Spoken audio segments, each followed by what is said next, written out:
Hare Krishna devotees. எல்லாருக்கும் என்னோட வணக்கங்கள். இன்னைக்கு நம்ம சாப்டர் 11 பார்க்க போறோம். விஸ்வரூப தரிசனம் பார்க்க போறோம்.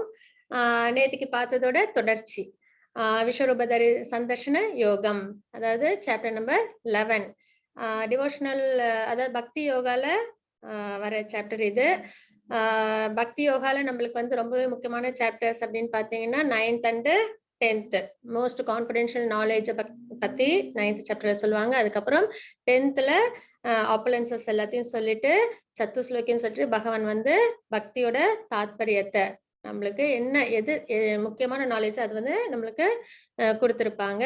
அதுக்கப்புறம் அதுல வந்து நான் வந்து எல்லாரையும் என்னுடைய ஒரு ஃபிராக்மெண்ட் பார்ட்டால தாங்குறேன், இந்த உலகத்தை தாங்குறேன் அப்படின்னு சொல்லி பகவான் வந்து சொல்லியிருப்பாங்க.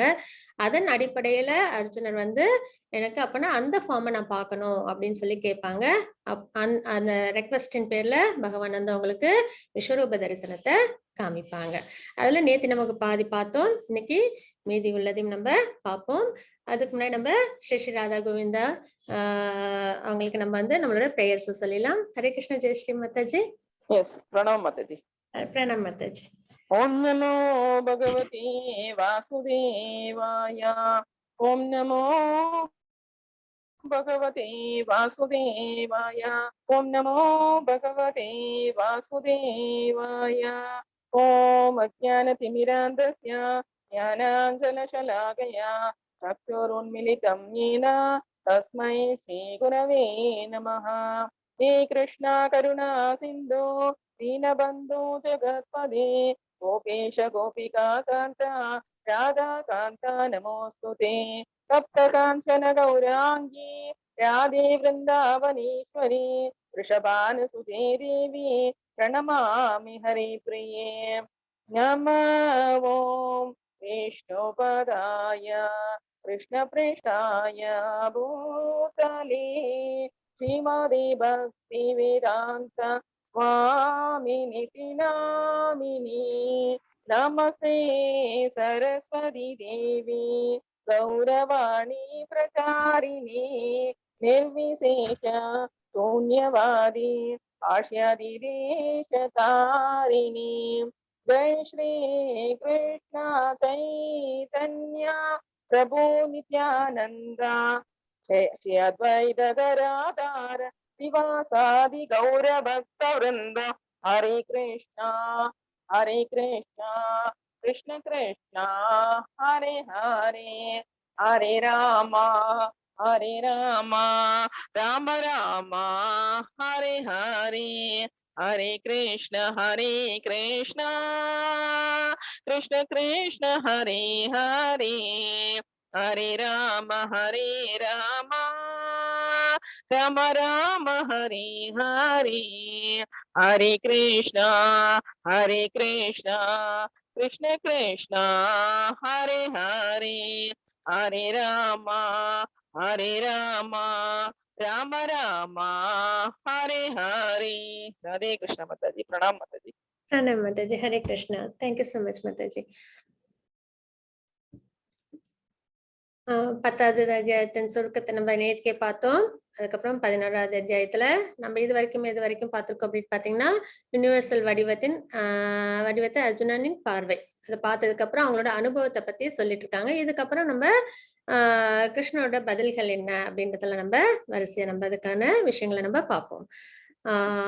இதுல ரொம்ப முக்கியமான விஷயம் என்ன அப்படின்னா இந்த அத்தியாயத்தோட ஸ்டார்டிங்ல பாத்தீங்கன்னா அர்ஜுனர் சொல்றாங்க, பரம ரகசியங்களை அன்புடன் எனக்கு வழங்கியுள்ளீர்கள் அப்படின்றத சொன்னாங்க. அதாவது என்ன, மோஸ்ட் கான்பிடென்ஷியல் நாலேஜ் எல்லாத்தையும் எனக்கு நீங்க கொடுத்துருக்கீங்க, அதனால எனக்கு இருந்த மயக்கம் தெளிவானது அப்படின்றத இங்க சொல்லியிருக்காங்க இல்லைங்களா. மயக்கம்னா என்னது, எது நல்லது கெட்டதுன்னு தெரியாம அர்ஜுனர் வந்து கம்பேஷனேட்டா இருந்தாங்க இல்லைங்களா. ஃபர்ஸ்ட் அதாவது சாப்டர் 1ல என்னது, அர்ஜுனரோட வருத்தம், அதுதான் நம்ம வந்து அதுல பார்த்தோம். விஷாத யோகத்துல நம்ம பார்த்தோம், அர்ஜுன விஷாத யோகம் சாப்டர் 1.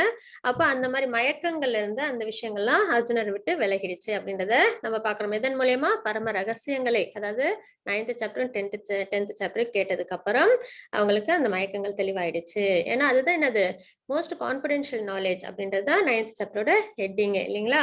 அதெல்லாம் எல்லாமே பகவத்கீதையில எல்லாமே கேட்டதுக்கு அப்புறம் இருந்தும் ஏத்தம் வந்து இந்த 9th சாப்டருக்கும் 10th, ஏன்னா உண்மையான அனன்ய பக்தியை பத்தி பகவான் வந்து அங்க ரொம்பவே விளக்கி இருப்பாங்க. அதுக்கப்புறம் அவங்களோட ஆப்புலன்சஸ் அவங்க எல்லாத்துலயும் இருக்கிறாங்க அப்படின்றதையும் அவங்க சொல்லியிருப்பாங்க. அதெல்லாம் தெரியதான் நம்மளுக்கு பகவான் மேல ஒரு நம்பிக்கையும் அதுக்கப்புறம் வந்து நம்மளுக்கு பக்தியும் வரும், பாண்டிங்கும் வரும். சரிங்களா. அதுதான் நான் சொன்னேன், ஒருத்தவங்க நம்ம கூடவே இருக்காங்க, அவங்க வந்து சாதாரணமா தான் நம்ம பழகுவோம். ஆனா அதே ஒரு நாள் அவங்க வந்து இந்த இந்த கண்ட்ரியோட பிரசிடென்ட் தெரிய வந்துச்சுன்னா நம்மளுக்கு என்ன இருக்கும் அவங்க கிட்ட, அது ஒரு தனி வித்தியாசமான ஒரு உறவு முறையா இருக்கும் இல்லைங்களா. அப்ப பகவானை பத்தி நம்ம நிறைய தெரிஞ்சுக்க அவங்க எவ்வளவு உயர்ந்தவங்க, அவங்களோட வைபவங்கள் என்ன, அவங்களோட குணங்கள் என்ன, அதெல்லாம் தெரியதான் நம்மளுக்கு பக்தின்றது அதிகமா வரும். இதையும் சொல்லியிருக்கேன். வெளியில யாரோ ஒரு ஸ்ட்ரேஞ்சரை பார்த்தா நம்மளுக்கு அவங்களோட பெரிய ஒட்டுதல் ஏற்படாது. அதே நம்ம வீட்டுல உள்ளவங்க, நம்மளோட ஃப்ரெண்ட்ஸ், ரிலேட்டிவ்ஸ் கிட்ட நம்மளுக்கு ஒரு பாண்டிங் ஏற்படும். ஏன்னா அவங்கள பத்தி நம்மளுக்கு தெரியும். அப்போ பகவானை பத்தி தெரியதான் நம்மளுக்கு பக்தி வரும். அதனாலதான் நிறைய கேட்கணும், நிறைய எப்பயுமே விடாம பகவத்கீதை, பாகவதம், பகவான் பத்தின சம்பந்த விஷயங்கள் எல்லாத்துலயும் புரியலோ நம்மளுக்கு வந்து எப்போ கிடைச்சாலும், வாய்ப்பு கிடைச்சாலும், இல்லைன்னா இப்ப யூடியூப்லாம் இருக்கு இல்லைங்களா, அதனால போட்டு கேட்டுக்கிட்டே இருக்கணும். அதுல வந்துட்டு சிந்தினது செதறினது போக மிச்சம் நம்ம கிட்ட எவ்வளவு தங்குதோ அதுவே வந்து என்னது நம்மளுக்கு பெரிய வரப்பிரசாதம். அதனால என்னோட அனுபவத்தை தான் நான் இதுல சொல்றேன். நிறைய அதாவது கேட்கறதுனாலே பகவானை பத்தின விஷயங்களாதான் கேட்டுக்கிட்டே இருக்க மனசு வந்து அந்த நெருப்புல வச்ச இரும்பு மாதிரி என்ன ஆகும், தூய்மையாகி நெருப்புல என்ன ஒரு விஷயம் இருந்தாலும் என்ன ஆகும், அது தூய்மையாயிடும் இல்லைங்களா. அந்த அளவுக்கு நம்ம மனசுல இருக்கிற அந்த இறுக்கங்கள், அந்த இக்னோரன்ஸ் எல்லாம் போயிட்டு பகவான் மேல நம்மளுக்கு பக்தி அதிகமாகும். அப்போ இந்த ரகசியமான விஷயங்கள்லாம் கேட்கறாங்க. அதனால அவங்களுக்கு என்ன ஆகுது, அவங்களுக்கு இருந்த அந்த மயக்கங்கள் விலகிடுச்சு, இல்யூஷன் அவங்களுக்கு விட்டு போயிடுச்சு. அது மூலியமா அவங்களுக்கு என்ன தெரியுது, பகவான் தான் சுப்ரீம் பர்சனாலிட்டி ஆஃப் காட் அப்படின்றது 10th சாப்டர்ல அக்செப்ட் பண்ணிக்கிட்டாங்க. அதுக்கப்புறமா அவங்களுக்கு என்ன கிடைச்சது, எல்லாத்துலயும் பகவான் தான் சூப்பர் சொல்லா இருக்காங்க. ஏன்னா பிராக்மெண்டல் பார்ட்டா நான் எல்லாத்துலயும் இருக்கேன் அப்படின்றது. அது என்ன அப்படின்னா பகவான் பிராக்மெண்டல் பார்ட் அப்படின்னா பகவானோட சக்தி வந்து அது வந்து நம்மளால என்ன சொன்னது இன்கன்சியூபிளா இருக்கும். சரிங்களா. அதுல இருந்து ஒரு பார்ட் தான், அவங்களோட எனர்ஜிஸ்ல ஒரு பார்ட் தான் இந்த உலகத்துக்குள்ள வந்து தாங்கிட்டு இருக்கு அப்படின்றத நம்ம தெரிஞ்சுக்கிறோம். அதுவும் சூப்பர் சோலா. அதனால நம்ம வந்து இந்த ஒரு தாத்பரியம் நேத்துக்கும் சொன்னேன். விதை இருக்குன்னா விதையில எது ரொம்ப முக்கியம், அந்த விதையில உள்ள உயிர் இல்லைங்களா. அப்பதான் அந்த செடியோ மரமோ வளரும். அதே மாதிரி எல்லா விஷயத்திலயும் அந்த உயிரா இருக்கிறது பகவான் அப்படின்றத நம்ம அவங்களோட ஆப்லன்சஸ் கேட்கும்போது நம்ம புரிஞ்சுக்கிறோம். அதெல்லாம் நம்ம பார்த்தோம். அதுவும் இது யார் மூலியமா கேட்கணும், நம்ம ஒரு போனஃபைட் ஸ்பிரிச்சுவல் மாஸ்டர் அவங்க மூலியமா தான் நம்ம கேட்கணும். யார்கிட்டயோ எல்லாம் போய் நம்ம கேட்க கூடாது. ஏதோ ஒண்ணு இருக்கு யூடியூப்ல அதை போட்டு நான் கேட்டுக்கிறேன், இல்ல யாரோ ஒருத்தவங்க சொன்னாங்க அப்படின்னு கேட்க கூடாது. ஸ்பிரிச்சுவல் மாஸ்டர் அது எப்படி கேட்கணும், ரொம்ப தன்மையா கேட்கணும். ஸ்பிரிச்சுவல் மாஸ்டர் யாரு அப்படின்றத ஃபர்ஸ்ட் நம்ம தெரிஞ்சுக்கணும். ஸ்பிரிச்சுவல் மாஸ்டர்னா போனஃபைடு பரம்பரால வரவங்க. 4 பரம்பரை இருக்குன்றத நம்ம பார்த்தோம் இல்லைங்களா. என்னென்ன, கௌடிய சம்பிரதாயம், பிரம்ம சம்பிரதாயம், அதுக்கு வந்து ஸ்ரீ சம்பிரதாயம், ருத்ர சம்பிரதாயம், குமார சம்பிரதாயம். இந்த 4த்துல வர ஸ்பிரிச்சுவல் மாஸ்டர் அவங்க கிட்ட இருந்து நம்ம இதை கத்துக்கணும். எப்படி கத்துக்கணும், ரொம்ப ஹம்பிளா இருக்கணும், சப்மிசிவா.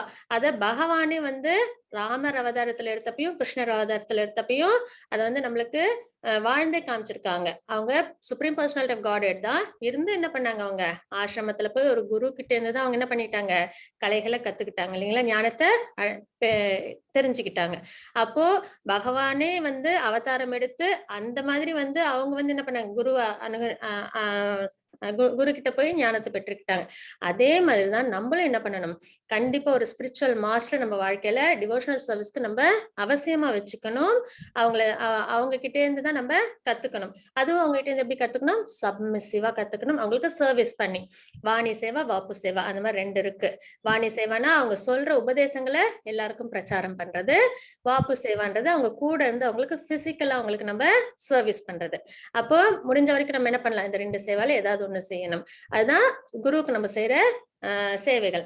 அதுல என்ன பண்ணணும், நம்ம ரொம்ப சப்மிசிவா இருக்கணும். ஏன்னா அந்த ஹம்பிள் இருக்கதான் நம்ம கிட்ட எல்லா நல்ல குணங்களும் வரும், பக்தியும் நல்லா வளரும். இத வந்து நம்ம பகவானே வந்து என்ன பண்ணிருக்காங்க, அவங்களோட அவதாரங்கள்ல நம்மளுக்கு சொல்லி கொடுத்துருக்காங்க. அதனால இதை எதுக்காக இவ்வளவு தூரம் சொல்றேன் அப்படின்னா, கண்டிப்பா நம்ம வாழ்க்கைக்கு குருன்றவங்க அவசியம். ஸ்பிரிச்சுவல் மாஸ்டர், பரம்பரையில வர குரு. இப்ப பாத்தீங்கன்னா இஷ்கான்ல பாத்தீங்கன்னா பிரபுபதா வந்தாங்க இல்லைங்களா, அதை 32 ஆச்சாரியாஸ் நம்ம பார்த்து அவங்க பரம்பரையில நம்ம பாக்குறோம். கிருஷ்ணா முத கொண்டு பிரபுபதா வரைக்கும்.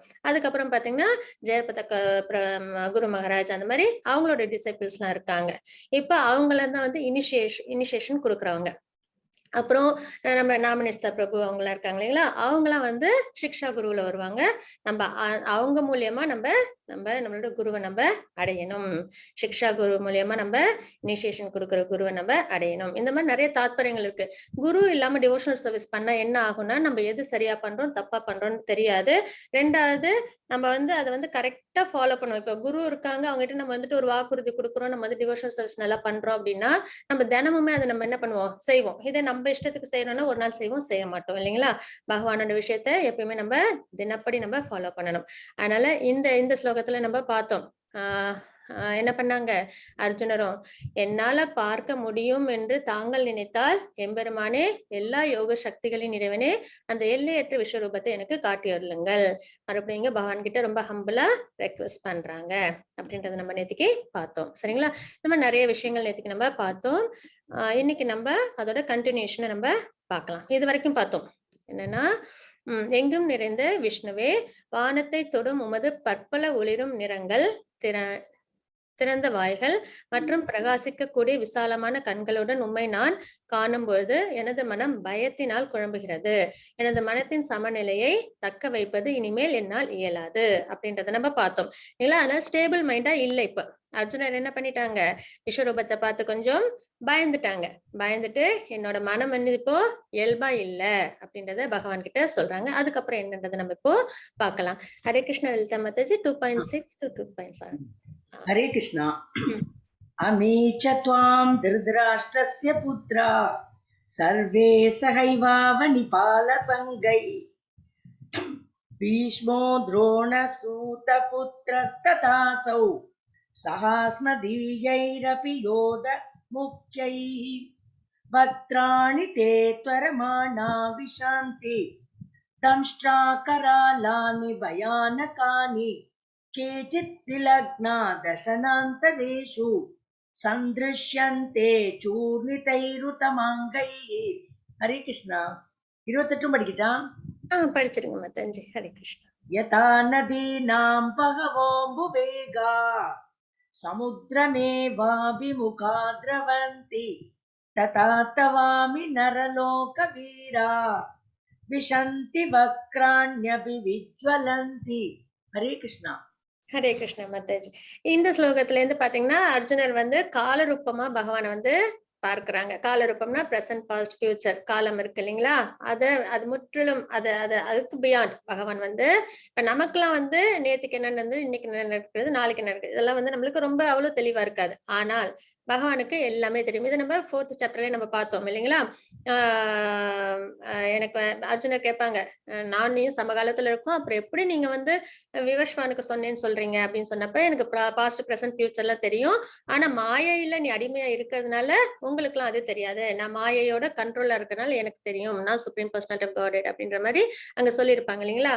அது மாதிரி நிறைய விஷயங்கள் வந்து பகவான் வந்து பிரசன்ட், பாஸ்ட், ஃபியூச்சர் தெரிஞ்சவங்கன்றத நம்ம நிறைய விஷயங்களை நம்ம பார்த்து தெரிஞ்சுக்கலாம். பகவத்கீதையில எக்ஸாம்பிளா நம்ம அதை பாக்குறோம். இப்ப இங்கேயும் அதுதான் காலரூபமா வந்து பகவான் வந்து பாக்குறாங்க. தனது கூட்டத்தை சேர்ந்த மன்னர்கள், இப்ப ஃபியூச்சரே பாக்குறாங்க. அர்ஜுனர் வந்து இனிமேல் என்ன நடக்க போகுது அப்படின்றத பாக்குறாங்க. தனது கூட்டத்தை சேர்ந்த மன்னர்களுடன் திருதராஷ்டிரன் எல்லா புத்திரர்கள், பீஷ்மர், துரோணர், கர்ணன் மற்றும் நமது முக்கிய வீரர்களும் உம்முடைய வாய்க்குள்ளே விரைந்து நுழைகின்றனர். அவர்களில் சிலர் உமது பற்களுக்கிடையே நசுக்கப்படுவதை நான் காண்கின்றேன். அப்ப என்ன ஆகுது, அர்ஜுனர் இருக்காங்க, விஸ்வரூபத்தை பாக்குறாங்க, ஆனா அதுல இனிமே என்ன நடக்க போகுதுன்றதையும் அவங்களால பார்க்க முடியுது. சரிங்களா. அதாவது ஃபியூச்சர்ல என்ன நடக்குது. அப்போ அதுக்கு ஒரு அனாலஜியும் கொடுக்குறாங்க. நதிகளில் பல்வேறு அலைகள் கடலை நோக்கி செல்வது போல இந்த மாவீரர்கள் அனைவரும் எரிகின்ற உமது வாயினுள் நுழைகின்றனர் அப்படின்றத இங்க பாக்குறோம். எல்லாரும் எப்படி போறாங்களாம், ஆறு எல்லாமே என்ன பண்ணும், கடைசியில கடல்ல தான் போய் கலக்கும் இல்லைங்களா. அதே மாதிரி இந்த வீரர்கள் எல்லாரும் என்ன பண்றாங்க, பகவானோட வாய்க்குள்ளார நுழையிறாங்க அப்படின்றத அர்ஜுனர் இங்க பார்த்து சொல்றாங்க. இதுல என்ன ஆச்சு அப்படின்னா, இதை வந்து நான் ஒரு நாள் கிட்ஸ் கிளாஸ்ல எடுத்துட்டு இருக்கும்போது ஒரு குழந்தை அழ ஆரம்பிச்சிருச்சு. அப்ப எல்லாரும் பவன் வாய்க்குள்ளார போயிடுவோமா அப்படின்னு சொல்லிட்டு, அதெல்லாம் ஒரு பாஸ்ட் ஸ்வீட்டான எக்ஸ்பீரியன்ஸ். அதுக்கப்புறம் அந்த பிள்ளையை சமாதானப்படுத்திட்டு இருந்தோம் நாங்க. ஹரே கிருஷ்ணா. ஹரே கிருஷ்ணா மாதாஜி. 3-4 ஸ்லோகம் நம்பர் 3-4. हरे कृष्णा. ஹரே கிருஷ்ணா. द्रोणं च भीष्मं च जयद्रथं च कर्णं तथान्यानपि योधवीरान् मया हतांस्त्वं जहिमा व्यतिष्ठा युध्यस्व जेतासि रणे सपत्नान्. 35 मुरि. सञ्जय उवाच एतत् श्रुत्वा वचनं केशवस्य कृताञ्जलिर्वेपमानकिरीटी नमस्कृत्वा भूय एवाह कृष्णं सद्गदं भीत प्रणम्य. हरे कृष्णा. ஹரே கிருஷ்ணா மாதாஜி. நான் ஒரு ஸ்லோகம் விட்டுட்டேன் மாதாஜி. 11.33 படிச்சிருங்க. படிக்கிறேன். तस्मात् त्वमुत्तिष्ठ यशो लभस्व जित्वा शत्रून् भुङ्क्षस्व राज्यं समुद्वं मयैवैते निगता पूर्वमेव निमित्तमात्रं भव सव्यसाचिन्. हरे कृष्ण. ஹரே கிருஷ்ண மாதாஜி. தேங்க்யூ. எனவே எழுந்து போரிட தயாராக, உனது எதிரிகளை வென்று புகழுடன் வளமாக அரசினை அனுபவிப்பாயாக. எனது ஏற்பாட்டால் இவர்கள் அனைவரும் ஏற்கனவே மரணத்தை கண்டுவிட்டனர். எனவே சவ்யசாயே சவ்யசாயே, அதாவது இதுக்கு என்ன அர்த்தம் போட்டிருக்காங்க அப்படின்னா, ரொம்ப எக்ஸ்பர்ட் இதுல வில் திறமையில ரொம்ப எக்ஸ்பர்ட் அப்படின்றது இதுக்கு அர்த்தம் போட்டிருக்காங்க. போரில் ஒரு கருவியாக மட்டும் செயல்படுவாயாக அப்படின்றத இங்க சொல்றாங்க. அப்ப இங்க ரொம்ப முக்கியமா நம்ம கவனிக்க வேண்டியது என்னன்னா, இந்த நிமித்த மாத்திரம் இருக்கு இல்லைங்களா, அதுதான். இப்ப அர்ஜுனன் முன்னாடி என்ன கவலைப்பட்டாங்க, நான் வந்து இவங்களெல்லாம் கொன்னுடுவேன், அதனால எனக்கு வந்து பாவம் வந்து சேர்ந்துடும், எல்லாருக்கும் கஷ்டம் வரும், இந்த போரை நான் பண்ண மாட்டேன் அப்படின்னு சொல்லி 5 விஷயங்கள் சொன்னாங்க இல்லைங்களா. கம்பேஷன், சின், நோ என்ஜாய்மெண்ட், அதுக்கப்புறம் ஃபேமிலி ட்ரெடிஷன் பாதிக்கப்படும், இன்டெசிஷன். இந்த 5 விஷயத்துக்காக அர்ஜுன விஷாத யோகத்துல அர்ஜுனர் போர் பண்ண மாட்டேன்னு சொன்னாங்க. இந்த இடத்துல பகவான் என்ன சொல்லிட்டாங்க, நிமித்த மாத்திரம் சொல்லிட்டாங்க. நீ போர் பண்றதுன்றது ஒரு நிமித்தத்துக்காக, பி அன் இன்ஸ்ட்ருமெண்ட், நீதான் காரணம்ன்றது கிடையாது அப்படின்றது இங்க பகவான் சொல்லிடுறாங்க. சரிங்களா. இப்ப நம்மளும் பாத்துக்கிட்டீங்கன்னா, ஏதோ ஒரு விஷயம் நடந்தது அப்படின்னா, நம்மளால நடந்துடுச்சு, இது இப்படி இருக்கே அப்படி இருக்கு, நம்மளும் ஏகப்பட்ட மனக்குழப்பத்துல நம்ம இருப்போம். ஆனா இது எல்லாமே என்ன அப்படின்னு பாத்தீங்கன்னா, ஆல்ரெடி எல்லாமே என்னது, ஒரு ப்ரீ பிளான்டு தான். நம்மளோட கர்மம் மட்டும்தான் நம்ம கையில இருக்கு. நம்ம நல்லது செய்யறோமா கெட்டது செய்யறோமா அது மட்டும்தான் நம்மளோட கையில இருக்கு. அதுக்கேற்ற மாதிரி நம்மளுக்கு எல்லாமே நடக்கும். ஆனா இந்த மாதிரி மொத்தமா எல்லா விஷயமும் நம்ம வந்து கவலைப்படுறதுக்கு அவசியமே இல்லை. ஏன்னா இங்க எல்லாமே நிமித்த மாத்திரம், பி அன் இன்ஸ்ட்ருமெண்ட். நம்மளுமே பகவானுக்கு ஒரு இன்ஸ்ட்ருமெண்ட் மாதிரிதான். அப்ப நம்ம என்னவா இருக்கணும், இங்க இந்த உலகத்துல எல்லாத்தையுமே நம்ம ஒரு கருவி, அவ்வளவுதான். இப்ப நம்மளுக்கு ஒரு ஃபேமிலி இருக்கு அப்படின்னா, அந்த ஃபேமிலி இண்டிவிஜுவலா எல்லாருமே பகவானோட குழந்தைங்க தான். என்னோட ஹஸ்பண்டா இருக்கட்டும், குழந்தைங்களா இருக்கட்டும், அப்பா அம்மாவா இருக்கட்டும், ஃப்ரெண்ட்ஸா இருக்கட்டும், எல்லாருமே டிவோட்டிஸ் எல்லாருமே என்னன்னா இண்டிவிஜுவல் பகவானோட ஸ்ட்ரைட்டா சம்பந்தம் உள்ளவங்க தான். இப்ப என்னாலதான் இவங்களெல்லாம் நான் பாத்துக்க போறேன், நான் தான் இப்ப நான் இல்லைன்னா என்னோட ஃபேமிலியே இருக்காது அப்படின்ற விஷயம் கிடையாது. நான் இல்லைனாலும் அது ரன் பண்ணதான் போகுது இல்லைங்களா. இப்படிதான். அதாவது இது யுதிஷ்டர் என்ன பண்ணாங்க, அந்த இது 8th சாப்டர்ல ஸ்லோகத்துல சொன்னாங்கல்ல, எய்தாப்புல எத்தனையோ பேர் மரணம் அடைறாங்க, அதெல்லாம் பார்த்ததுக்கு அப்புறமும் நித்தியமா நான் இந்த உலகத்துல வாழ போறேன், இந்த உறவுகள் தான் நித்தியமா என்னோட இருக்க போகுது அப்படின்ற மாயையிலே எப்படி மக்கள் இருக்கிறாங்க, அது எனக்கு ரொம்ப ஆச்சரியமா இருக்கு அப்படின்றத கேட்டிருப்பாங்க இல்லைங்களா. அதே மாதிரிதான் நம்ம இங்கேயும் அதனால நம்ம என்ன, எப்படி நம்ம வந்து நம்ம ஹேண்டில் பண்ணணும் அப்படின்னு பாத்தீங்கன்னா, அப்பதான் இந்த குணங்கள்ல இருந்து கர்மத்துல இருந்து நம்மள, ஏன்னா அஃபெக்ஷன் இருக்கலாம் ஃபேமிலி மெம்பர்ஸ் மேல, ஆனா அட்டாச்மெண்ட் இருக்க கூடாது. அட்டாச்மெண்ட்னா என்னோடது அப்படின்னு சொல்லி நம்மளுக்கு ஒரு பொசசிவ்னஸ் வரும். அது அஃபெக்ஷன் போது பகவானால கொடுக்கப்பட்டவங்க, என்னோட கடமை நான் அவங்கள பாத்துக்க போறது. இப்ப நான் இல்லைனாலும் ஃபேமிலி ரன் ஆக தான் போகுது. ஒரு 15 நாள் எல்லாரும் வருத்தப்படுவாங்க, மிஞ்சி பண்ண 1 வருஷம் வருத்தப்படுவாங்க. அதுக்கப்புறம் மறுபடியும் அவங்களோட ரொட்டீன் லைஃப் அவங்க பாட்டு வாழ்ந்துகிட்டே தான் இருக்க போறாங்க. இந்த உலகமும் அது பாட்டுக்கு இயற்கையில போயிட்டே தான் இருக்க போகுது. அப்போ நான் இந்த இடத்துல என்னது, நான் வந்து என்னாலதான் எல்லாம் நடக்குதுன்னு நான் நினைச்சேன் அப்படின்னா, அது என்னோட இல்யூஷன் இல்லைங்களா? அததான் இங்க நம்ம இந்த இடத்துல புரிஞ்சுக்கணும். இதை நம்ம புரிஞ்சுக்கிட்டோம் அப்படின்னா நம்மளால பற்றுதல் இல்லாம நம்ம வாழ்க்கையை வாழ முடியும். ஏன்னா பகவான் என்ன சொல்றாங்க, பற்றுதெல்லாம் விட்டுட்டு என் மேல மனதை நிலைநிறுத்து அப்படின்றத சொல்றாங்க இல்லைங்களா? அப்ப இந்த நிமித்த மாத்திரம்ன்றது ரொம்ப முக்கியமான ஒரு வார்த்தை. இப்ப அர்ஜுனனுக்கு என்ன சொல்லிட்டாங்க, நீதான் இந்த போரை பண்ணி நீதான் எல்லாத்தையும் பண்ண போற, நீ ஏன் கவலைப்படுற அர்ஜுனா, நீ ஒரு இன்ஸ்ட்ருமெண்ட் தான். ஆல்ரெடி நான் இவங்க எல்லாரையுமே என்ன பண்ணிட்டேன், அதர்மம் பண்றவங்கள நானு அழிச்சிட்டேன் அப்படின்றத, ஏற்கனவே மரணத்தை கண்டு விட்டனர் இல்லைங்களா அப்படின்னு சொல்லிட்டு, எனவே ஸ்வயசாயே போரில் ஒரு கருவியாக மட்டும் செயல்படுவாயாக அப்படின்றத பகவான் இங்க சொல்லியிருக்காங்க. இதை நம்மளும் ரொம்ப ஆழ்ந்து யோசிச்சோம்னா நம்மளுக்கும் நம்மளோட செயல்களை நம்ம எப்படி செய்யணும், இந்த உலகத்துல நம்ம எப்படி இருக்கணும் அப்படின்றது நம்மளுக்கும் புரிய வரும். இது ரொம்பவே ஒரு ஆழ்ந்த கருத்துள்ள ஒரு வார்த்தை. ஹரே கிருஷ்ணா. மாதாஜி இது நீங்க ஏற்கனவே படிச்சிட்டீங்க, நான் மீனிங் படிச்சிட்டுங்களா? படிக்கட்டுமா? படிங்க மாதாஜி. படிக்கட்டுமா? சரி. சஞ்சய உவாச்ச ஏதத் சுத்வா வசனம் கேசவஸ்ய கிருதாஞ்சலிர்வேபமான கிரீட்டி நமஸ்கிருத்வா பூய ஏவாஹ கிருஷ்ணம் சத்கதம் பீத பீத பிரணம்ய. ஹரே கிருஷ்ணா. ஹரே கிருஷ்ண மாதாஜி. துரியோதனர், பீஷ்மர், ஜெயத்ரதன், கர்ணன் மற்றும் இதர மாவீரர்கள் அனைவரும் ஏற்கனவே என்னால் அழிக்கப்பட்டு விட்டனர். எனவே அவர்களை கொல்வதால் கவலைப்பட வேண்டாம். வெறுமனே போரிடுவாயாக, உனது எதிரிகளை நீ போரில் வீழ்த்தி விடுவாய் அப்படின்றது இப்போ பகவான் தேத்துறாங்க அர்ஜுனருக்கு. எப்பயுமே பாத்தீங்கன்னா குரு அந்த சிஷ்யரோட வழியிலே போய் தான், அதையும் அவங்கள ஃபோர்ஸ் பண்ண மாட்டாங்க, ஆறுதல் பண்ணிதான் அவங்கள அந்த விஷயத்துல இன்வால்வ் பண்ணி விடுவாங்க, தர்ம விஷயங்கள்ல. அதே மாதிரி இங்க பாத்தீங்கன்னா கிருஷ்ணர் என்ன பண்றாங்க, அதனால நீ எழுந்து போய் போர் பண்ணு அப்படின்றத இங்க சொல்றாங்க. உன்னோட எதிரிகளை நீனு போர்ல வீழ்த்தி விடுவாய் அப்படின்ற மாதிரி அவங்களுக்கு ஆறுதலும் சொல்லிட்டு இருக்காங்க. ஏன்னா அர்ஜுனர் என்ன பண்ணிட்டாங்க, ரொம்ப பயந்து போயிட்டாங்க இல்லைங்களா? அதனால அவங்களுக்கு ஆறுதல் சொல்லிட்டு இருக்காங்க. துரியோதனன், பீஷ்மர், ஜெயத்ரன், கர்ணர் மற்றும் இதர மாவீரர்கள் அனைவரும் ஏற்கனவே என்னால் அழிக்கப்பட்டு விட்டனர். எனவே அவர்களை கொல்வதால் கவலைப்பட வேண்டாம். வெறுமனே போரிடுவாயாக, உனது எதிரிகளை நீ போரில் வீழ்த்து விடுவாய் அப்படின்றது இந்த ஸ்லோகத்துல சொல்றாங்க. அதுக்கப்புறம் சஞ்சயன் என்ன சொல்றாங்க, சஞ்சயர் என்ன சொல்றாங்கன்னு பார்ப்போம். திருதராஷ்டிரிடம் சஞ்சயர் கூறினார், மன்னா, முழுமுதற் கடவுளிடம் இத்தகு உரையை கேட்ட அர்ஜுனர் கூப்பிய கரங்களுடன் நடுங்கியபடி மீண்டும் மீண்டும் அவரை வணங்கினார். மிகுந்த பயத்துடன் குரல் தழுதழுத்த வண்ணம் அவர் கிருஷ்ணரிடம் பின்வாறு கூற தொடங்கினார் அப்படின்றத சஞ்சயர் திருதராஷ்டிரருக்கு சொல்லிட்டு இருக்காங்க. இப்ப திருதராஷ்டிரம் இதெல்லாம் கேக்குறாங்க, பகவத்கீதை எல்லாம் கேட்டுட்டு இருக்காங்க. பட் ஆனா அவங்களால என்ன பண்ண முடியல, அவங்களால அண்டர்ஸ்டாண்ட் பண்ணிக்க முடியல. ஏன்னா அவங்களுக்கு என்னது, அந்த மாயை ரொம்பவே ஸ்ட்ராங்கா இருந்தது. அதாவது எக்ஸாம்பிள் என்னன்னா, திருதராஷ்டிரர் அவங்க பிள்ளைங்க மேல அஃபெக்ஷனா இருந்தா பரவாயில்ல, அட்டாச்மெண்டோட இருந்தாங்க. அதனாலதான் அவங்க செய்யற அதர்மத்தெல்லாம் அவங்களால கண்டிக்க முடியாம போயிடுது. எப்பயுமே அட்டாச்மெண்டா இருந்தோம்னா நம்மளால அவங்கள கண்டிக்கிறது ரொம்ப சிரமம். அதே அஃபெக்ஷனேட்டா இருந்தோம்னா நம்ம கண்டிப்பா அவங்களுக்கு எது நல்லதோ அதை மட்டும் தான் நம்ம செய்ய விடுவோம். சரிங்களா? அந்த வித்தியாசம் இவங்க திருதராஷ்டிரோட வாழ்க்கையில இருந்துமே நம்ம தெரிஞ்சுக்கலாம். நம்ம பிள்ளைங்க கிட்ட எப்படி இருக்கணும் அப்படின்றது. அஃபெக்ஷனா இருக்கலாம், அன்போட இருக்கலாம், ஆனா அட்டாச்மெண்டோட இருக்கக்கூடாது.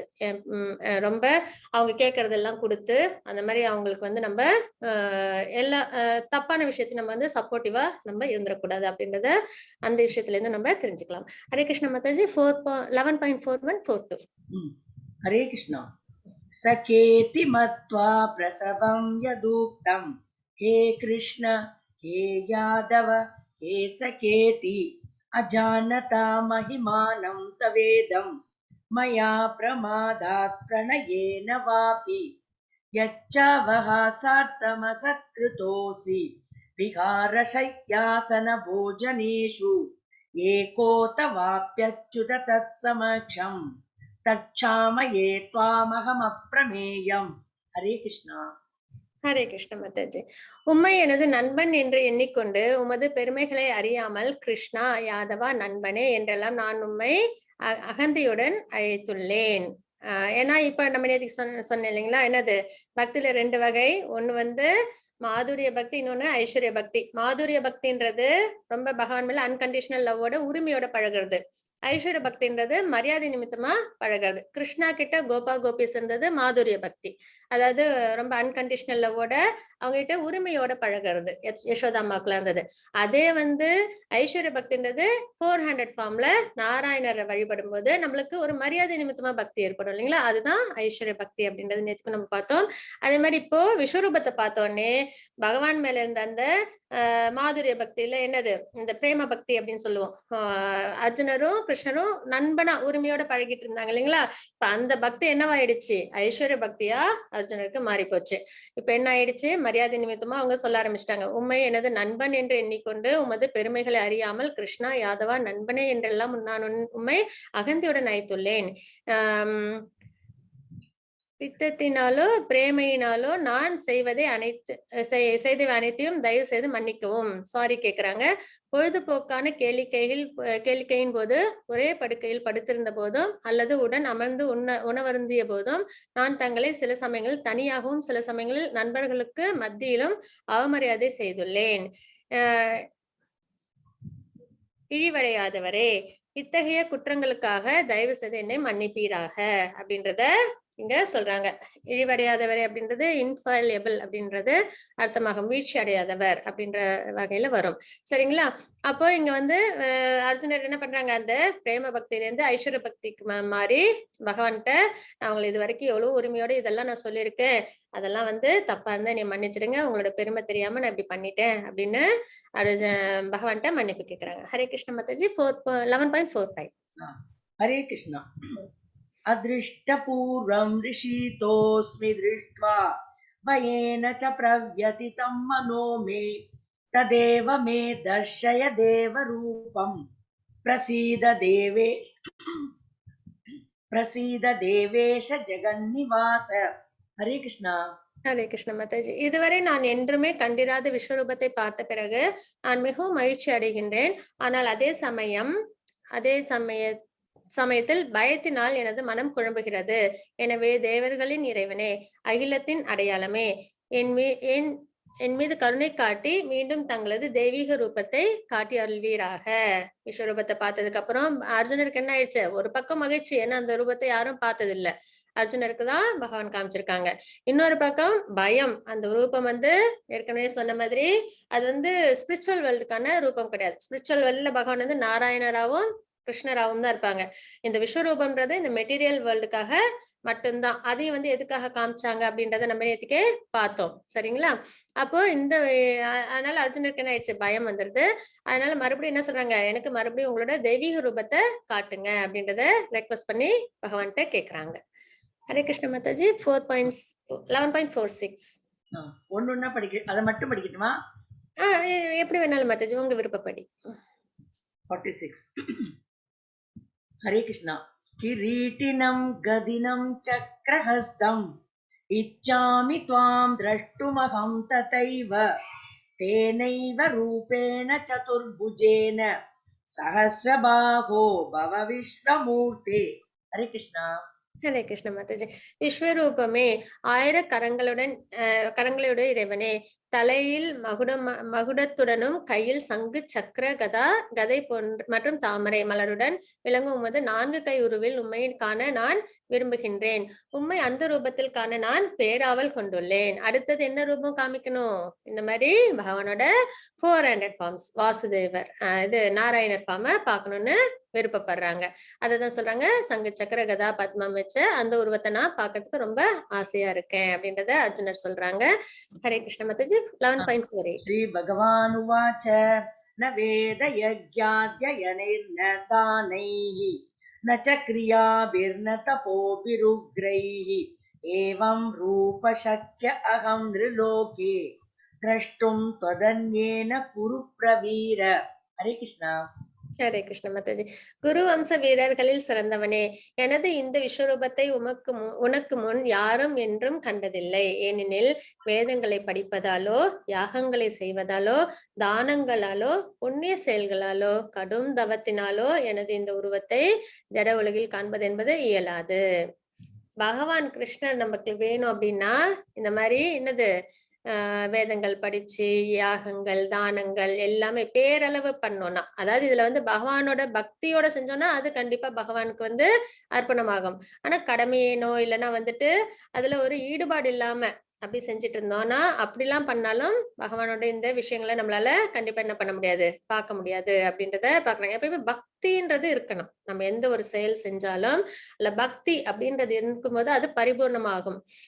ஒரு நாளைக்கு நம்ம வந்து என்னென்ன வேலை செஞ்சோம் அப்படின்றத எழுதி, அதுக்கப்புறம் அதுல நம்ம பகவானோட பகவானுக்காக என்ன பண்ணோம் அப்படின்றத நம்ம வந்து பார்த்தோம்னா, அதுல பகவானுக்காக செஞ்சோன்றது இருந்தாதான் அந்த நாள் வந்து நம்மளோட கணக்குலயே வரும். பகவானுக்காக நம்ம ஒண்ணுமே செய்யல அப்படின்னா அந்த நாள் கணக்குலயே எடுத்துக்கவே முடியாது. அது வேஸ்டா நம்ம வேஸ்ட் பண்ண நாள் அப்படின்றதுதான் கணக்குல வரும். அப்போ பகவானை நம்ம பார்க்கணும் அப்படின்னா என்ன பண்ணிருக்கணும்? அதுதான் இங்க சொல்லியிருக்காங்க. குரு வம்ச வீரர்களில் சிறந்தவனே, எனது இந்த விஸ்வரூபத்தை உனக்கு முன் யாரும் என்றும் கண்டதில்லை. ஏனெனில் வேதங்களை படிப்பதாலோ யாகங்களை செய்வதாலோ தானத்தாலோ புண்ணிய செயல்களாலோ கடும் தவத்தினாலோ எனது இந்த உருவத்தை ஜட உலகில் காண்பது என்பது இயலாததாகும். அப்ப அர்ஜுனர் பார்த்திருக்காங்க. அர்ஜுனருக்கு ஏன் அந்த இது கிடைச்சது? அவங்க பியூர் டிவோட்டியா இருந்ததுனால்தான். பகவானுக்கு அன்பு அதுதான் நம்ம கொடுக்க வேண்டிய ஒரே விஷயம். நாம சங்கீர்த்தனம் மூலியமா அதை நம்ம பகவானுக்காக கொடுக்கணும். எனது இந்த கோரமான உருவத்தை கண்டு சாரி மாதாஜி, ஹரே கிருஷ்ணா மாதாஜி. ஹரே 1149. கிருஷ்ணா. மாதே வியதா மாச்ச விமூட பாவோ திருஷ்ட்வா ரூபம் கோரமே திருடமமேதம் யபேத பீப்ரீதமனா புனஸ்வம் ததேவ மே ரூபமிதம் பிரபஷ்ய. ஹரே கிருஷ்ணா. ஹரே கிருஷ்ண மாதாஜி. எனக்கு இந்த கோரமான உருவத்தை கண்டு எனது இந்த கோரமான உருவத்தை கண்டு நீ மிகவும் பாதிக்கப்பட்டு குழம்பி உள்ளாய். இனி இது முடிவு பெறட்டும். என் பக்தன், எல்லா குழப்பங்களில் இருந்தும் விடுபடுவாயாக. அமைதியான மனதுடன் நீ விரும்பும் உருவத்தை தற்போது நீ காணலாம் அப்படின்றத பகவான் இங்க சொல்றாங்க நமக்கு. சரிங்களா? அதாவது அர்ஜுனரோட குவாலிஃபிகேஷன் என்னன்றத ஃபர்ஸ்ட் நம்ம வந்து அண்டர்ஸ்டாண்ட் பண்ணிட்டு அதே மாதிரி நம்மளும் வாழ்க்கையில இருந்தோம் அப்படின்னா பகவானுக்கு நம்மளையும் ரொம்ப பிடிச்சிடும். சரிங்களா? அதனால நம்ம எப்பயுமே பியூர் டிவோட்டிஸோட லைஃப் பாஸ்ட் டைம் அதுக்குதான் நிறைய கேட்டுட்டே இருக்கணும். இங்க கூட என்ன சொன்னாங்க அர்ஜுனருக்கு, நீ வந்து பொறாமை இல்லாதவர், அதனாலதான் நான் உனக்கு வந்து இந்த மோஸ்ட் கான்பிடென்ஷியல் நாலேஜ் சொல்றேன் அப்படின்னு பகவத்கீதையில 9th சாப்டரோட ஸ்டார்டிங்ல சொல்லுவாங்க இல்லைங்களா?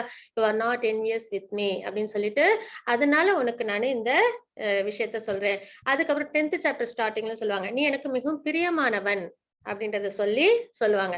அப்போ பகவானோட பிரியமானவங்களா ஆகணும் அப்படின்னா இப்ப நமக்கு தெரியாது பகவானுக்கு எப்படி இருந்தா பிரியமா இருக்கும் அப்படின்னு தெரியாது. அப்ப நம்ம இந்த பியூர் டிவோட்டிஸோட லைஃப் வந்து நம்ம நிறைய பார்க்கணும், நிறைய அனலைஸ் பண்ணணும். அவங்களோட குணங்கள், அவங்களோட செயல்கள், அவங்களோட பகவானோட அவங்க ஏற்படுத்திக்கிட்ட சம்பந்தம், இதெல்லாம் நம்ம பார்த்து நம்ம நிறைய அனலைஸ் பண்ணி ஆழ்ந்து யோசிச்சோம்னா நம்மளுக்கும் கண்டிப்பா என்ன ஆகும், ஒரு நாள் இல்லைன்னா ஒரு நாள் அதோட வழி நம்மளுக்கும் தெரிய வந்துடும். சரிங்களா?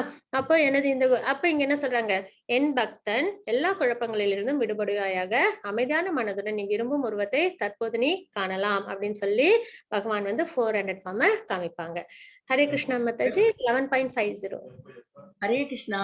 சஞ்சய உவாச்ச இத்யர்ஜுனம் வாசுதேவஸ்ததோக்த்வா ஸ்வகம் ரூபம் தர்ஷயாமாஸ பூயः ஆஸ்வாசயாமாஸ ச பீதமேனம் பூத்வா புனः சௌம்ய வபுர்மஹாத்மா. ஹரே கிருஷ்ணா. ஹரே கிருஷ்ண மாதாஜி. திருதராஷ்டிரரிடம் சஞ்சயன் கூறினார், புருஷோத்தமரான முழுமுதற் கடவுள் கிருஷ்ணர் அர்ஜுனரிடம் இவ்வாறு பேசிய பிறகு 4 கரங்களை உடைய தனது சுய உருவையும் இறுதியில் 2 கரங்களுடனான உருவையும் காட்டி அச்சமுற்று இருந்த அர்ஜுனனை உற்சாகப்படுத்தினார். விஸ்வரூபத்தை நினைச்சு தியானம் பண்ணி பக்தி பண்ணணும்னு நம்ம நினைச்சோம்னா நம்மளால முடியுமா? பயம் வந்துரும் இல்லைங்களா? அதுல நம்மளுக்கு ஒரு பிரேமம் வராது, பயம் வந்துரும், மரியாதையா இருக்கணும்னு தோணும், அப்படிலாம் இருக்கும். அதே கிருஷ்ணரோட உருவத்தை நம்ம பார்க்கும்போது லட்டு கோபாலா நம்ம பார்த்து நம்ம வந்து அவங்களுக்கு நம்ம வந்து பக்தி பண்ணணும், நம்மளுக்கு என்ன கிடைக்கும்? நம்மளுக்கு ஒரு குழந்தையோட நம்ம ஒரு பந்தம் ஏற்படுற மாதிரி நம்மளுக்கு இருக்கும் இல்லைங்களா? அதனால என்னன்னா விஸ்வரூப தரிசனத்தை பார்த்தா அது வந்து அதனால என்ன பண்ணுவாங்கன்னா பியூர் டிவோட்டிஸ் வந்து அந்த உருவத்தை வழிபட மாட்டாங்க. அது வந்து எதுக்காக, யாருக்காக அப்படின்றது நம்ம நேத்திக்க பார்த்தோம். யாருக்கு சுத்தமா கடவுள் நம்பிக்கையே இல்ல, பகவானே இல்ல, கடவுளே இல்ல அப்படின்னு ஏத்திஸ்டிக்கா இருக்காங்களோ அவங்களுக்கு சூப்பர் பவர் ஒண்ணு இருக்கு அப்படின்றத காமிக்கிறதுக்காக தான் விஸ்வரூபம். சரிங்களா? அப்ப இங்க என்ன சொல்லியிருக்காங்க? திருதராஷ்டிர சஞ்சயன் கூறினார்கள், புருஷோத்தமரான முழுமுதற் கடவுள் கிருஷ்ணர் அர்ஜுனிடம் இவ்வாறு பேசிய பிறகு 4 கரங்களுடைய தனது சுய உருவையும் இறுதியில் 2 கரங்களான உருவையும் காட்டி அச்சமுற்றிருந்த அர்ஜுனனை உற்சாகப்படுத்தினார். அப்ப எது பக்தி பண்றதுக்கு சிறந்த உருவம்? பகவானோட 400 இல்லைன்னா 200 ஃபார்ம்ஸ் அப்படின்றத நம்ம இங்க தெரிஞ்சுக்கிறோம். சரிங்களா? ஹரே கிருஷ்ண மாதாஜி. 11.51 and 52.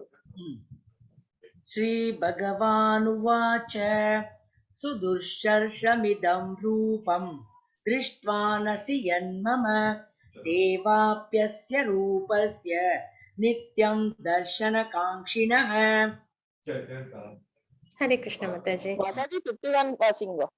ஓ அர்ஜுன உவாச்ச திருஷ்ட்வேதம் மானுஷம் ரூபம் தவ சௌமியம் ஜனார்தன இதானீமஸ்மி சம்வృத்த சச்சேதா பிரகிருதி கதः. ஸ்ரீ பகவானுவாச்ச சுதுர்தர்ஷமிதம் ரூபம் திருஷ்ட்வா நசி யன்மம தேவாப்யஸ்ய ரூபஸ்ய நித்யம் தர்ஷனகாங்க்ஷிணः. ஹரே கிருஷ்ணா. மன்னிக்கணும். ஹரே கிருஷ்ண மாதாஜி.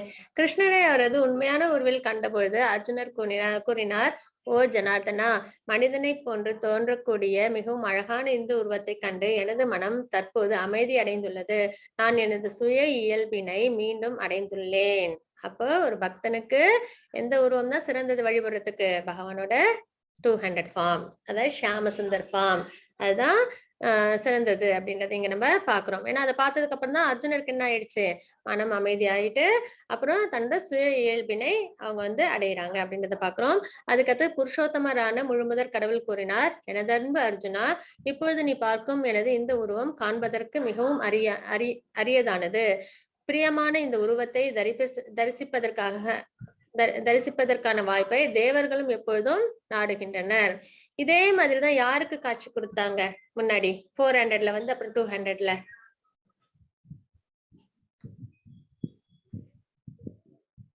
பிறக்கும்போது கிருஷ்ணர் லீலை பண்ணும்போது தேவிக்கும் வசுதேவருக்கும் ஃபர்ஸ்ட் என்ன உருவத்துல வருவாங்க? 400 ஃபார்ம்ல வருவாங்க. அப்புறம் அவங்க 2 பேரும் பிரார்த்தனை பண்ணிப்பாங்க இல்லைங்களா? பிரார்த்தனை பண்ணிட்டு 200 ஃபார்முக்கு மறுபடியும் அவங்க மாறுவாங்க குழந்தையா. அதே மாதிரிதான் இங்க அர்ஜுனருக்கும் காட்சி கொடுக்குறாங்க. ஃபர்ஸ்ட் விஸ்வரூபத்துல இருந்து 400 ஃபார்ம் அதுக்கப்புறம் 200 ஃபார்முக்கு வராங்க. சரிங்களா? அதனால இப்போது நீ பார்ப்ப இந்த 200 ஃபார்மை பாக்குறதுக்கு தான் எல்லாருமே ரொம்ப ஆசைப்படுவாங்களாம் தேவர்கள். ஏன்னா எப்பயுமே அவங்க என்ன பண்ணுவாங்க? இப்ப தேவர்கள்லாம் போய் பகவானை பார்க்கணும்னா பார்க்கடல்ல போய் புருஷ சுத்தம் பாடி நாராயணரை தரிசிப்பாங்க இல்லைங்களா? ஆனா கிருஷ்ணரோட உருவத்துல அவங்களால பார்க்க முடியுமா அப்படின்னு பார்த்தா அவங்களுக்குமே அது என்னது ரொம்ப அரிதான ஒரு விஷயம். அதனாலதான் இங்க சொல்லியிருக்காங்க, இப்போது நீ பார்க்கும் எனது இந்த உருவம் காண்பதற்கு மிகவும் அரியதானது. பிரியமான இந்த உருவத்தை தரிசிப்பதற்கான வாய்ப்பை தேவர்களும் எப்பொழுதும் நாடுகின்றனர். இந்த உருவத்தை தான் தேவர்களும் என்னது ரொம்ப ஆசையா பார்க்கறதுக்கு விருப்பப்படுவாங்க அப்படின்றத பகவான் சொல்றாங்க. ஹரே கிருஷ்ண மாதாஜி. 11.54. ஹரே கிருஷ்ணா. பக்த்யா த்வனன்யயா சக்ய அகமேவ விதோர்ஜுன ஞாதும் த்ரஷ்டும் ச தத்வேன பிரவேஷ்டும் ச பரந்தப. ஹரே கிருஷ்ணா. ஹரே கிருஷ்ண மாதாஜி. எனதன்பு அர்ஜுனா, உன்முன் நிற்கும் என்னை கலப்படமற்ற பக்தி தொண்டினால் மட்டுமே இது போன்று நேரடியாக காணவும் புரிந்து கொள்ளவும் முடியும். அனன்ய பக்தி அது ஒண்ணுதான் பகவானை நம்ம உண்மையாலுமே அதாவது புரிஞ்சுக்கிறதுக்கும் பார்க்கறதுக்கும் தேவை அப்படின்றத நம்ம இங்க பாக்குறோம். இவ்வழியில் மட்டுமே என்னை பற்றிய உண்மையின் ரகசியங்களிலே உன்னால் நுழைய முடியும் அப்படின்றது இங்க பகவானே சொல்றாங்க. அப்போ எதுதான் நம்மளுக்கு முக்கியம்? சாஸ்திரங்கள், சம்பிரதாயங்கள், அதாவது யாகங்கள், யஜ்ஞங்கள் எது பண்ணாலும் என்னதான் பகவானோட ஃபார்ம்ஸ் நம்மளால பார்க்க முடியாது. எது பண்ணா மட்டும் பகவானோட நம்ம ஃபார்மை பார்க்க முடியும், அதுக்கப்புறம் அவங்களோட நம்ம பக்தி பண்ண முடியும் அப்படின்னு பார்த்தா கலப்படமற்ற பக்தி, தூய பக்தி, அதுதான் நம்ம முயற்சி பண்ணணும். அது எப்படி வரும்? நம்ம ஸ்பிரிச்சுவல் மாஸ்டர்ட்ட நம்மள கனெக்ட் பண்ணிக்கும் போது வரும். அதுக்கப்புறம் அவங்க சொல்ற இன்ஸ்ட்ரக்ஷன்ஸ் நம்ம வாழ்க்கையில ஃபாலோ பண்றது. அதனாலதான் கிருஷ்ண பக்தின்றது ஏதோ நம்ம வழிபாடு பண்றோம் காலையில சாயந்தரம் கிடையாது. நம்ம வாழ்க்கையை அது என்ன பண்ணும்? ஒழுங்குமுறையா நம்மள மாத்தி அதுக்கப்புறம் நம்மள அது பக்தி தொண்டுல ஈடுபடுத்தும். பகவானை புரிஞ்சுக்க முடியும், நம்மளுக்கு மோட்சத்தையும் கொடுக்கும். இந்த மெட்டீரியலிஸ்டிக் வேர்ல்டோட பாதிப்பையும் நம்ம கிட்ட இருந்து எடுத்துரும். இவ்வளவு விஷயம் கிருஷ்ண பக்தியில இருக்கு. சரிங்களா? அதுல நம்ம போய் கிருஷ்ண பக்தி அனுபவத்துல மட்டும் எனக்கு 1 crore பணம் வேணும் அப்படின்னு சொல்லிட்டு எல்லாம் போயிட்டு நம்மளால நிக்க முடியாது. அந்த மாதிரி விஷயம் இங்க கிடையாது. மெட்டீரியலிஸ்டிக் டிசைர்ஸ்க்கு இங்க சாத்தியம் வந்து கிடையாது. ஆனா அதுக்காக அதெல்லாம் கிடையாதா, பகவான் எதுவுமே தரமாட்டாங்கன்னா கண்டிப்பா கொடுப்பாங்க. அது அவங்களோட விருப்பப்படியா இருக்கணும். நம்ம போய் எதையும் கேட்க கூடாது. அதுதான் கிருஷ்ண பக்தின்றது. எனது அன்பு அர்ஜுனா, உன்முன் நிற்கும் என்னை கலப்படமற்ற பக்தி தோன்றினால் மட்டுமே இது போன்று நேரடியாக காணவும் புரிந்து கொள்ளவும் முடியும். இவ்வழியில் மட்டுமே என்னை பற்றிய உண்மையின் ரகசியங்களிலே உன்னால் நுழைய முடியும் அப்படின்றதுங்க பகவான் சொல்றாங்க. ஹரே கிருஷ்ண மாதாஜி 11.55. ஹரே கிருஷ்ணா. மத்கர்ம கிருன்மத் பரமோ மத்பக்த சங்கவர்ஜிதः நிர்வைர சர்வபூதேஷு யச மாமேதி பாண்டவ. ஓம் தத்சதிதி. ஸ்ரீமத் பகவத்கீதாசு உபனிஷத்சு பிரம்ம வித்யாயாம் யோகசாஸ்திரே ஸ்ரீகிருஷ்ணார்ஜுன சம்வாதே விஸ்வரூப தர்சன யோகோ நாம ஏகாதசோ அத்தியாயः. சர்வம் கிருஷ்ணார்ப்பணமஸ்து. ஹரே கிருஷ்ணா. ஹரே கிருஷ்ண மாதாஜி. இந்த ஸ்லோகம் ரொம்பவே முக்கியம். என்ன அப்படின்னா இதுதான் ஃபார்முலா. மேக்ஸ்ல நம்ம ஒரு சம் சால்வ் பண்ண ஃபார்முலா வேணும் இல்லைங்களா, அந்த மாதிரி ஃபார்முலா தான் இது. இதுல என்ன சொல்லியிருக்காங்க அப்படின்றத பார்க்கலாம். எனது அன்பு அர்ஜுனா, எவன் ஒருவன் எனது தூய பக்தி தொண்டில் ஈடுபட்டுள்ளானோ, தூய பக்தினால் என்னென்ன கிடைக்கும் நம்ம பார்த்துட்டோம் இல்லைங்களா. இதுக்கு முன்னாடி வரைக்கும் பகவானை பார்க்கணும், பகவானை புரிஞ்சுக்கணும், பகவான்கிட்ட நம்ம உண்மையான இது ரிலேஷன்ஷிப் மெயின்டைன் பண்ணணும், லிபரேஷன் கிடைக்கணும் அப்படின்னா அது வந்து தூய பக்தி ஒண்ணுனால மட்டும்தான் முடியுன்றத நம்ம 7வது சாப்டர்ல இருந்து பாத்துக்கிட்டே வரோம் நிறைய விஷயத்துல. அப்போ அந்த எவன் ஒருவன் எனது தூய பக்தி தொண்டில் ஈடுபட்டுள்ளானோ, பலன் நோக்கு செயல்கள் மற்றும் மனக்கற்பனைகளின் கலங்களிலிருந்து முற்றிலும் விடுபட்டுள்ளானோ. அதாவது பலன் நோக்கு செயல்கள் என்னது நம்ம பார்த்தோம் இல்லையா, கர்ம யோகா சாப்டர் 1 to 6. அப்ப அந்த செயல்கள் பலன் நோக்கு செயல்கள்ல இருந்து விடுபட்டு இருக்கணும், ஃப்ரூட்டிவ் ரிசல்ட்ஸ்ல இருந்து விடுபட்டு இருக்கணும். அது ஸ்டெப் நம்பர் 1. அதுக்கப்புறம் மனக்கற்பனைகளிலிருந்து கலங்கங்களிலிருந்து முற்றிலும் விடுபட்டு இருக்கணும். அதாவது ஸ்பெகுலேஷன், இது சரியா இருக்குமா அது சரியா இருக்குமா அப்படிலாம் இல்லாம என்னது ஞான யோகம். ஞான யோகத்துல நம்ம என்ன பண்ணுவோம், நிறைய விஷயங்கள் ஸ்பிரிச்சுவலா நிறைய தெரிஞ்சுக்கிறதுக்கு நம்ம விருப்பப்படுவோம் இல்லைங்களா. அதுல வந்து ஸ்பெகுலேஷன்ஸ் எல்லாம் இல்லாம நம்ம என்ன பண்ணணும், நம்ம கரெக்டா என்ன விஷயமோ அதை மட்டும் நம்ம தெரிஞ்சுக்கிறது. அதாவது மனக்கற்பனைகளிலிருந்து கலங்கங்களிலிருந்தும் முற்றிலும் விடுபட்டு இருக்கணும். எனக்காக செயல்படுகின்றானோ, சரிங்களா. அப்போ பலநோக்கு செயல்கள்ல இருந்து விடுபட்டு இருக்கணும், மனக்கற்பனைகளிலிருந்து கலங்கங்களிலிருந்தும் விடுபட்டு இருக்கணும், எனக்கான செயல்களை செய்கின்றார்களோ. அதுதான் நம்ம என்ன பார்த்தோம், சாப்டர் 5ல பார்த்தோம் இல்லைங்களா, கிருஷ்ணா கான்சியஸ்னஸ் டியூட்டி கர்மா அப்படின்றத நம்ம பார்த்தோம். யோகா ஆஃப் கிருஷ்ணா கான்சியஸ்னஸ், பகவானுக்காக செய்யறது. அதுதான் நிருக மகாராஜா ஸ்டோரியும் அம்பரீஷ் மகாராஜ் ஸ்டோரி நம்ம வந்து பார்த்தோம். பல நோக்கோட செய்யற நிருக மகாராஜா ஒரு சின்ன தவறுதல், அதுவும் வந்து தப்பெல்லாம் செய்யல, அவங்க பாவம்லாம் செய்யல, ஒரு தெரியாம செஞ்ச ஒரு தவறு, அதனால அவங்களுக்கு கிடைச்ச ரிசல்ட் என்ன. அது அம்பரீஷ் மகாராஜ் பக்தி செஞ்சதுனால அவங்களுக்கு பகவானோட விஷயமே எல்லாத்தையுமே பண்ணதுனால அவங்களுக்கான ரிசல்ட் என்ன கிடைச்சது, பகவானே வந்து அவங்கள ப்ரொடெக்ட் பண்ணாங்க இல்லைங்களா. அப்போ அந்த மாதிரி வந்து எனக்காக செயல்படுகின்றானோ, என்னை தனது வாழ்வின் பரம இலக்காக வைத்துள்ளானோ, பகவான் தான் கோல் அப்படின்ற மாதிரி நம்ம வாழ்க்கை நம்ம வாழணும். அதாவது லிபரேஷன், பகவானை திருப்தி பண்றதுதான் ஜீவாத்மாவோட கடமை. அப்புறம் மற்றும் எல்லா உயிர்களிடத்திலும் நண்பனாக உள்ளானோ, யாரையும் வந்து விரோதிச்சுக்காம.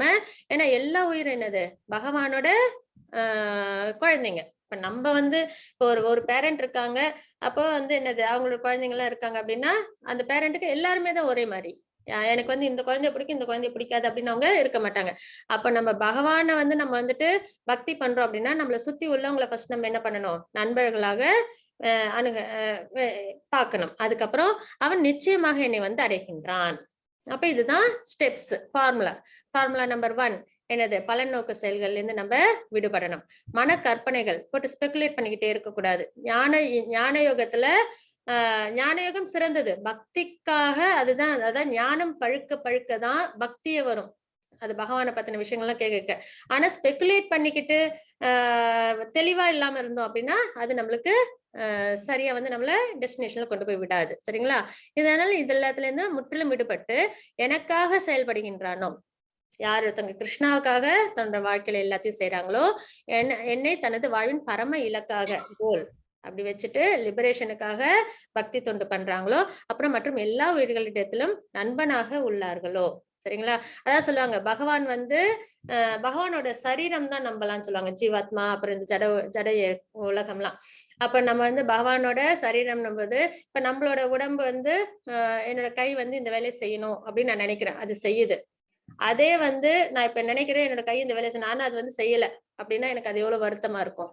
அதே மாதிரிதான் பகவானோட என்னது அங்கங்களை நம்ம இருக்கோம் இல்லைங்களா? அப்படின்னும் போது பகவான் விருப்பப்படி நம்ம இருந்தோம் அப்படின்னாதான் அது வந்து பகவானுக்கும் திருப்தி, நமக்கும் என்னது மோட்சத்தை கொடுக்கும். அதனாலதான் பகவானோட விருப்பத்தை தான் நம்ம என்ன பண்ணணும், வாழ்க்கையில நம்ம எடுத்துக்கணும். நம்மளோட விருப்பத்துக்காக நம்ம வாழ்ந்தோம் அப்படின்னா நம்மளுக்கு இந்த பர்த் டெத் லைஃப் சைக்கிள் இருந்துகிட்டே இருக்கும். அப்ப பகவானோட விருப்பம் என்ன? பக்தி பண்றதுதான். அவங்களே மனசுல நினைச்சு நம்ம பக்தி பண்றதுதான். அப்ப டிவோஷனல் சர்வீஸ் எப்படி பண்றதுதான் நம்ம அடுத்த சாப்டர்ல நம்ம பார்க்க போறோம். 12th சாப்டர் டிவோஷனல் சர்வீஸ் தான் நம்ம பார்க்க போறது.